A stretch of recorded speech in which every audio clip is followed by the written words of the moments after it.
Olá, pessoal, de volta com o Semicast. Ricardo, tudo bom? Como é que você tá? Tudo bem, Carlinhos. Tudo bom? Ricardo, vamos falar de um tema pra lá de delicado. Eu sei que é um tema que a gente vem sendo cobrado pelo público, que a gente falasse sobre isso. Não só o STF, que é o tema aqui, como o Alexandre de Moraes, enfim. E por que é um tema delicado? Porque a gente vive tempos polarizados, Ricardo. Tempos polarizados, onde as opiniões são muito exacerbadas, principalmente sobre isso. A gente demorou um pouco para entrar nessa seara, mas a gente tem um fato. Tem uma coisa que aconteceu essa semana que fez com que a gente migrasse para esse assunto. O filho do Alexandre de Moraes, supostamente, foi agredido no aeroporto em Milão, na Itália. E todo esse processo em volta de um inquérito, porque o inquérito foi criado, se tornou um tanto quanto obscuro. A gente, a população, e até, dizem, os próprios supostos agressores, não tiveram acesso ao vídeo. A gente não sabe se houve uma agressão, uma tapa, um ombro, cada matéria é uma coisa diferente. E aí, a novidade de ontem e anteontem é que o Alexandre de Moraes se arvorou de assistente de acusação. E aí entra algumas opiniões pessoais, cara. O STF foi muito importante no processo eleitoral passado, muito importante. Acho que o Alexandre de Moraes foi fundamental.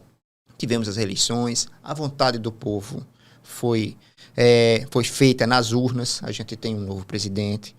Só que eu acho que os ministros, Alexandre de Moraes incluído, eles ultrapassam muito, em alguns casos, a sua atuação, na onde eles deveriam se restringir. O STF, você sempre fala, é uma corte constitucional. E a gente deveria ser, né? Deveria ser. E a gente tem toda semana ministro falando sobre política, sobre futebol, sobre determinados assuntos que não deveriam ser da seara do ministro do STF. E aí pergunto eu, uma pergunta, e eu estou colocando a opinião minha. Você não acha que o STF, não sei quem, não sei qual instituição, o STF deveria ser colocado no seu devido lugar? O papel é do Congresso Nacional. E eu acho que até o Senado fez uma boa provocação, e não adianta dizer que o Senado está se revoltando contra o Supremo Tribunal Federal, está querendo emparedar o Supremo Tribunal Federal, porque não me parece o caso, né? Acho que, ainda que tenha aqui e ali, entre os bolsonaristas, senadores, né, alguma revolta em relação ao Supremo, ainda assim é necessário que se ponha um limite. O Supremo não pode tudo. Já dissemos outras vezes, vou repetir, o Supremo age hoje como se fosse aquela história. Se eu posso mais, eu posso menos. E se eu posso mais e posso menos, eu posso tudo. E não deve ser assim. Esse episódio do Alexandre de Moraes me chamou muito. Eu fiquei impactado quando vi. Eu não sabia, sair questionando 2 magistrados com os quais eu converso bem, 2 advogados a quem eu respeito muito, um promotor de quem eu gosto muito e respeito, porque sei que é uma pessoa muito estudiosa, perguntando, pode. Ele pode ser assistente de acusação. Agora, imaginemos o tamanho do assistente de acusação. Imaginando também que esse caso vai ser julgado pelo Supremo Tribunal Federal e vai ter um ministro do Supremo com um assistente de acusação. Gente, isso é um absurdo. E como disse você, é tudo muito obscuro, ninguém tem acesso a essas imagens. Outra coisa, o filho do Alexandre de Moraes tem prerrogativa de foro, porque isso seria, e assim me disseram essas pessoas com as quais eu conversei, do primeiro grau, justiça do primeiro grau. Mas vai logo para o Supremo, porque é filho do ministro do Supremo. Peraí, e se o neto, eu não sei se ele tem neto, mas quando nascer vai ter prerrogativa de foro também? Quer dizer, são questões que vão evidenciando um exagero, uma superatuação do Supremo Tribunal Federal, coisa que a gente vem vivendo há muito tempo. É ministro dando opinião, tem um cara que, enfim, foi condenado, perdeu o mandato, Dallagnol, já falamos aqui, aí diz o ministro, pega o dinheiro que recebeu, vai fundar uma igreja. Isso não é papel de ministro. De forma alguma. Tem governo trabalhando, em todo canto tá chegando. Tem Crédito do Trabalhador Rural chegando para os produtores de arroz. São créditos de 5 a 50 mil reais para apoiar mais de 300 famílias. Com essa força, nossa safra está garantida. Quer mais promessa cumprida? Tem o aeroporto de Maragogi já em obras. É mais turismo, mais negócios, mais emprego. Decola! Governo de Alagoas. Tem trabalho e coração.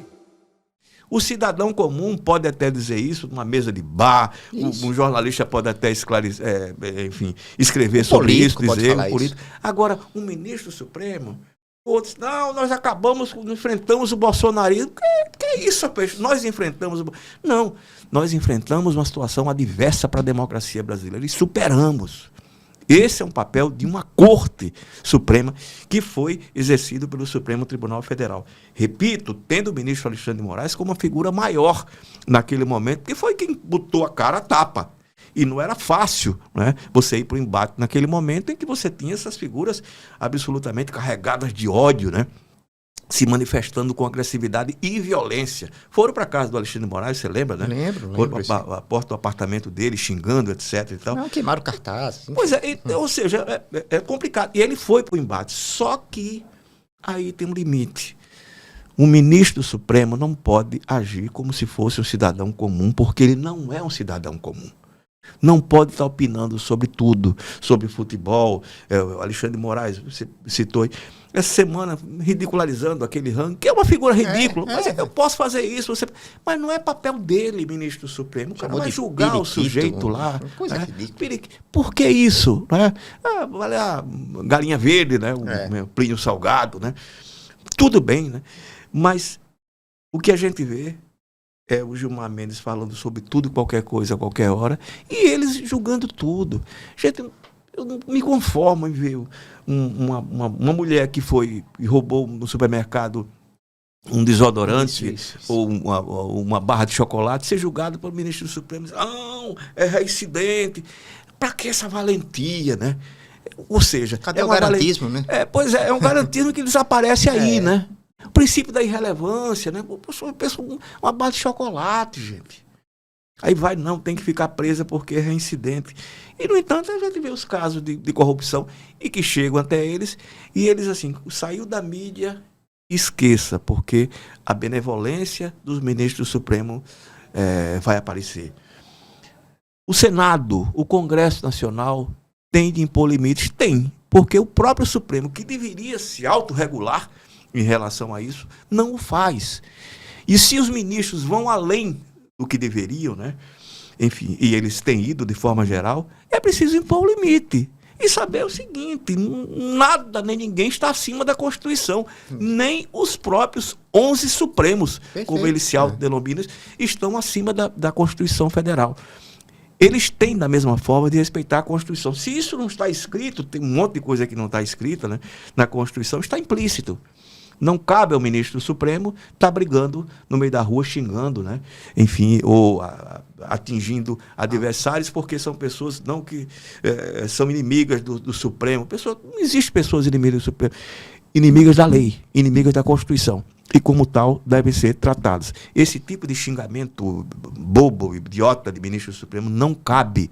É a história da liturgia do cargo. Tudo exige uma liturgia do cargo.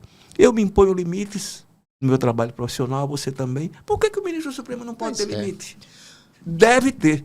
Por causa dos acontecimentos do dia 8 de janeiro, eles não abriram uma porta que hoje tudo é contra... É um inquérito, convenhamos, pois é, não acaba nunca, né? Tá em novembro, né, agora. Se houver uma batida de trânsito envolvendo um desses personagens, não, o Supremo, porque a batida foi de trânsito, foi com fulano de tal, que peraí, né? Não, vamos lá, né, gente? O Supremo deveria julgar, imagino eu, as questões constitucionais. A gente está falando de coisas comezinhas e de um debate, tantas vezes, idiotizado. Isso. Que é o que acontece. E eles entram nisso sem nenhum tipo de freio, de limite, né? E aí, tem melhorado a qualidade dos ministros do Supremo? Tem. Nem o Bolsonaro melhorou, nem o Lula melhorou, e não há perspectiva, né? A perspectiva é a pior de melhora. Eu gostaria de ver o Flávio Dino, pelo menos tem uma coisa que eu gosto muito, que é o humor. O humor dele é muito inteligente, muito hábil. Mas isso é outra história, é apenas uma opinião pessoal. Entre o Flávio Dino e o outro que está sendo lá Pelo amor de Deus, né? Bruno Dantas, Bruno Dantas. Você viu que o Flávio Bolsonaro disse, olha, isso seria melhor e tal. Pois. Isso já é para se desconfiar. Melhor para quem, né? É para quem? Até só ainda, prolongando um pouquinho mais no imaginário pessoal, né? A esposa do Zanin estava passeando com os cachorros, teve uma confusão lá, o entreveiro. E aí os comentários embaixo, não se preocupe que esse senhor vai receber a visita da Polícia Federal. Quer dizer, é um imaginário de uma... São seres diferentes, quer dizer, você disse que o filho do Alexandre de Moraes podia ter Neto pode ter prerrogativa. E os cachorros do Zanin. Pois é. Né? Para com isso, gente. O Gilmar que define, né, os Supremos, são 11 Supremos. E cada um é um STF. Exatamente. Cada um, né?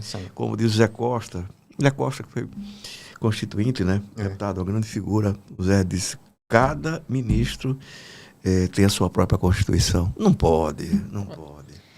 Ricardo, vou aqui partir para minha dica cultural. Vou falar de um autor que eu gosto muito, a gente já conversou isso fora da gravação, que é um filósofo francês chamado Jean Baudrillard. Ele morreu em 2007. Tem um livro clássico chamado Sociedade do Consumo. Por que eu gosto muito do Jean Baudrillard? Não é a Sociedade do Consumo que eu vou indicar.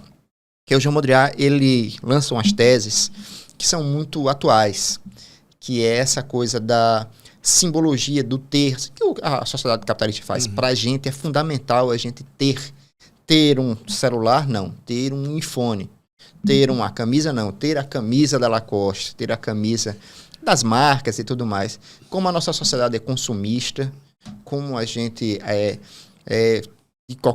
de uma forma maior ou menor, é atingido por isso. Consumista pedante, né? Pelo que você está dizendo. Pois é. O livro que eu quero... Somos todos os boçais. Exatamente. O livro que eu quero indicar é esse Simulacros e Simulação, de 81. Quase o último livro dele, onde essas teorias estão mais maduras, sabe? Eu acho ele superior à sociedade de consumo. E a sua, Ricardo? Sua dica? A minha dica é um filme essa semana. E é um filmaço para mim. Eu já vi algumas vezes e me emociono sempre muito. É uma história extremamente dolorosa. Na Itália, pós Segunda Guerra Mundial, arrasada, o desemprego campeando, a fome, a miséria. Ladrões de Bicicleta, de Vittorio De Sica. É um filmaço, gente. É pungente. É aquele filme que se assiste para chorar, não por ser um filme romântico, não. Ele não romantiza a vida, pelo contrário, é mais ou menos aquela história do nosso grande tricolor, Nelson Rodrigues, a vida como ela é. É a história de um trabalhador desempregado, praticamente um ano desempregado, que consegue um emprego, mas que dependia da bicicleta dele, que era uma bicicleta que estava penhorada, né? Ele consegue tirar do penhor, né, para poder ir trabalhar. E essa bicicleta é roubada. E a história toda se desenvolve assim, inclusive da relação dele com o filho, que é belíssimo. Agora dói na alma da gente, porque você vê um pai sendo humilhado na frente de um filho, qualquer situação que seja, é extremamente dolorosa. Mas no final tem uma belíssima lição de solidariedade. Ladrões de Bicicleta, Vittorio De Sica. Vale a pena, gente. Tem vários streams, viu? Vale a pena ver. Eu não vi, vou ver. Eu já dei uma pesquisada aqui. Ele tá no Prime e tá no YouTube gratuito também. É. Então se você não assinar o Prime, vá no YouTube, faça como eu, que eu vou... Não vou hoje porque eu vou ver o Flamengo, ainda tenho uma tenra esperança de... Mas eu digo ao Caio aqui, fique tite não. E na próxima gravação a gente pode estar conversando, eu posso estar conversando com o campeão da Libertadores. Vamos deixar essa parte para outro dia. Grande abraço, Ricardo. Um abraço.